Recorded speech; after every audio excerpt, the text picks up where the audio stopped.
ನಮಸ್ಕಾರ. ನನ್ನ ಹೆಸರು ಡಾಕ್ಟರ್ ರೇಣುಕಾ ಕವಾಡೆ ಅಂತ, ವಿಜಯಪುರ ಜಿಲ್ಲೆ. ನಂಗೆ ಮಾತಾಡಲಿಕ್ಕೆ ಸಾಕಷ್ಟು ವಿಷಯ ಇದ್ರೂ ಧೈರ್ಯ ಇರಲಿಲ್ಲ ನನಗೆ.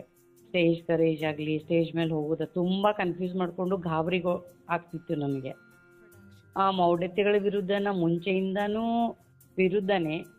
ಮೂಢನಂಬಿಕೆ ಮೌಢ್ಯತೆಗಳನ್ನು ಫಸ್ಟ್ ನಾನು ನನ್ನ ಮನೆಯಿಂದನೇ ಸ್ಟಾರ್ಟ್ ಮಾಡ್ತಿದ್ದೆ. ಏನೇ ಇದ್ರು ನಮ್ಮ ಮನೆಯಲ್ಲೇ ಹೇಳೋದು, ಇದು ಹಂಗಲ್ಲ ಹಿಂಗಲ್ಲ ಅಂತ ಹೇಳ್ಕೊತಾ ಇರ್ತಿದ್ದೆ. ಆಮೇಲೆ ನನ್ನ ಮನೆ ಅಕ್ಕಪಕ್ಕ, ಆಮೇಲೆ ನನ್ನ ಊರು, ಹಿಂಗೆ ಮಾಡ್ತಾ ಇದ್ದೆ. ಇಲ್ಲಿಗೆ ಬರೋಕ್ಕಿಂತ ಮುಂಚೆ ಅಲ್ಲಿ ಬಂದು ನಾನು ಅದನ್ನೇ ಕಲ್ತ್ಕೊಂಡೆ.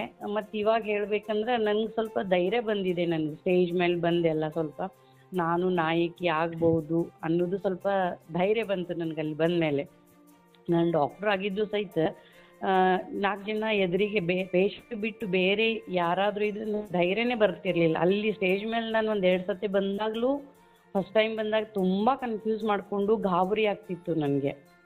ಇವಾಗ ನನಗೆ ಸ್ವಲ್ಪ ಧೈರ್ಯ ಬಂದಿದೆ. ಅಲ್ಲಿ ಬಂದು ತುಂಬ ಕಲಿತೆ.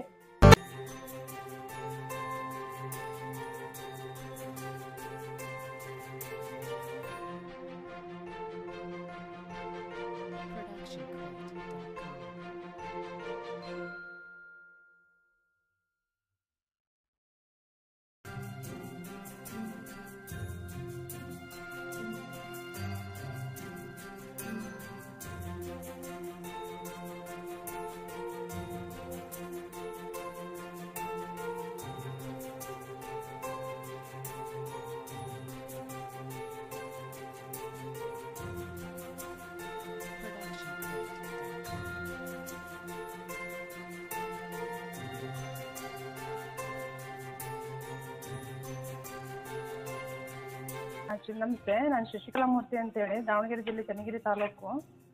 ನಾನು ಕೂಡ ಇವಾಗ ಕರ್ನಾಟಕ ರಾಜ್ಯ ವೈಜ್ಞಾನಿಕ ಸಂಶೋಧನಾ ಪರಿಷತ್ನ ರಾಜ್ಯ ಉಪಾಧ್ಯಕ್ಷೆಯಾಗಿ ಕಳೆದ ಒಂದು ವರ್ಷದಿಂದ ಕಾರ್ಯನಿರ್ವಹಿಸ್ತಾ ಇದ್ದೀನಿ. ಈ ಒಂದು ಜವಾಬ್ದಾರಿಯನ್ನ, ನಾಯಕತ್ವ ಶಿಬಿರವನ್ನ ಮಾಡ್ತಾ ಇದ್ದೀವಿ ಕುಪ್ಪಳ್ಳಿಯಲ್ಲಿ ಅಂತ ಅಂದಾಗ, ನನಗೂ ನನ್ನ ದಾವಣಗೆರೆ ಜಿಲ್ಲೆಯ ಕೆಲವು ತಾಲೂಕಿನ ಮಹಿಳೆಯರನ್ನ ಆ ಕಾರ್ಯಕ್ರಮಕ್ಕೆ ಬರ್ಲಿಕ್ಕೆ ಹೇಳ್ಬೇಕಂತ ಹೇಳಿದ್ರು. ಸೊ ಆ ನಿಟ್ಟಿನಲ್ಲಿ ನನ್ನ ದಾವಣಗೆರೆಯಿಂದ 8 ಜನ ಮಹಿಳೆಯರು ಆಗಮಿಸಿದ್ರು. ಬರೋ ಮುಂಚೆ ಏನಂದ್ರೆ, ದೂರ ಅಲ್ಲಿ ಹೇಗೆ ಹೋಗೋದು, ಯಾವ ರೀತಿ ಇರುತ್ತೆ ಅನ್ನೋದು ತುಂಬ ಜನಕ್ಕೆ ಗೊಂದಲಗಳಿತ್ತು. ತುಂಬ ಜನನು ಬರ್ತೀವಿ ಅಂತ ಹೇಳಿದ್ರು.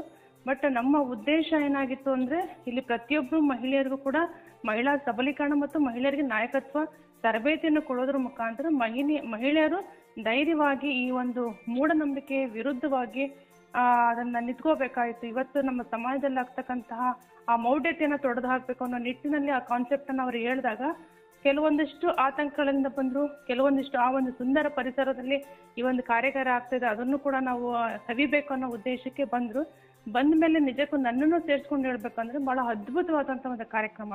ಅಲ್ಲಿ ಕರ್ತಿರ್ತಕ್ಕಂಥ ಪ್ರತಿಯೊಬ್ಬ ಸಂಪನ್ಮೂಲ ವ್ಯಕ್ತಿಯಿಂದ ಸಾಕಷ್ಟು ವಿಷಯಗಳು ಅವರಿಗೆ ಮನವರಿಕೆ ಆಯಿತು. ನಾವು ಬರದೇ ಇದ್ರೆ ನಿಜಕ್ಕೂ ನಾವು ಎಷ್ಟೊಂದು ಈ ಜ್ಞಾನವನ್ನು ನಾವು ಕಳ್ಕೊತಾ ಇದ್ವಿ. ನಮ್ಗಿನ್ನೂ ಕೂಡ ಈ ಮೌಢ್ಯತೆ ಒಳಗೆ ನಾವಿನ್ನ ಇದ್ದೀವಿ, ಬಟ್ ಇದರಿಂದ ಹೊರಗೆ ಬರೋಕ್ಕಾಗ್ತಿಲ್ಲ. ಬಟ್ ಎಷ್ಟು ವಿಚಾರವಾಗಿ, ಆರೋಗ್ಯವಾಗಿ ತಗೊಂಡ್ಲಿ, ಸಾಮಾಜಿಕವಾಗಿ ತಗೊಂಡ್ಲಿ, ಶೈಕ್ಷಣಿಕವಾಗಿ ತಗೊಂಡ್ಲಿ, ಎಲ್ಲ ವಿಚಾರವಾಗಿ ಹೇಗೆ ನಾವು ಮೌಢ್ಯತೆ ಒಳಪಟ್ಟಿದ್ವಿ, ಇದರಿಂದ ಹೇಗೆ ಹೊರ ಬರಬೇಕು ಅನ್ನೋ ವಿಚಾರವನ್ನು ನಮ್ಗೆ ಅಲ್ಲಿಂದ ನಾವು ತಿಳ್ಕೊಂಬಂದ್ವಿ. ಇದರಿಂದ ನಮ್ಗೆ ಒಂದಿಷ್ಟು ಖುಷಿ ಆಯಿತು. ಇಡೀ ರಾಜ್ಯದಲ್ಲಿರ್ತಕ್ಕಂಥ ಎಲ್ಲ ಮಹಿಳೆಯರು, ಜಿಲ್ಲಾ ತಾಲೂಕಿಂದ ಬಂದಿರೋ ಎಲ್ಲರೂ ಒಂದು ಸಂಪರ್ಕ ಆಯಿತು. ಇದು ಒಂದು ರೀತಿ ಏನನ್ಸುತ್ತೆ ನನಗೆ ಅನ್ಬೇಕಂದ್ರೆ, ಇದೊಂದು ಕುಟುಂಬ, ಇಡೀ ನಮ್ಮ ರಾಜ್ಯದಲ್ಲಿರ್ತಕ್ಕಂಥ ಒಂದು ಕುಟುಂಬ.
ನಿಮ್ಮ ಸುತ್ತಮುತ್ತ ವಾಮಾಚಾರ, ಮಾಟ ಮಂತ್ರ, ದೆವ್ವ ಭೂತಗಳ ಹೆದರಿಕೆಯಿಂದ ಮಾನಸಿಕ ಸಮಸ್ಯೆಗಳಿಂದ ಬಳಲುತ್ತಿರುವವರಿದ್ದರೆ ಕರ್ನಾಟಕ ರಾಜ್ಯ ವೈಜ್ಞಾನಿಕ ಸಂಶೋಧನಾ ಪರಿಷತ್ ಈ ನೋಂದಾಯಿತ ಸಂಸ್ಥೆಗೆ ಸಂಪರ್ಕಿಸುವ ಮೂಲಕ ಸಮಸ್ಯೆ ಮನಸ್ಸನ್ನು ಮನುಷ್ಯನನ್ನು ಸುಡುವ ಮುನ್ನ ಸರಿಪಡಿಸಿಕೊಳ್ಳಿ. ನಿಮ್ಮ ಸ್ನೇಹಿತರು, ಹಿತೈಷಿಗಳು, ಸಂಬಂಧಿಕರು ಕಾಣದ ಕೈಗಳಿಗೆ ಬಲಿಯಾಗುವ ಮುನ್ನ ನಮ್ಮನ್ನು ಸಂಪರ್ಕಿಸಿ.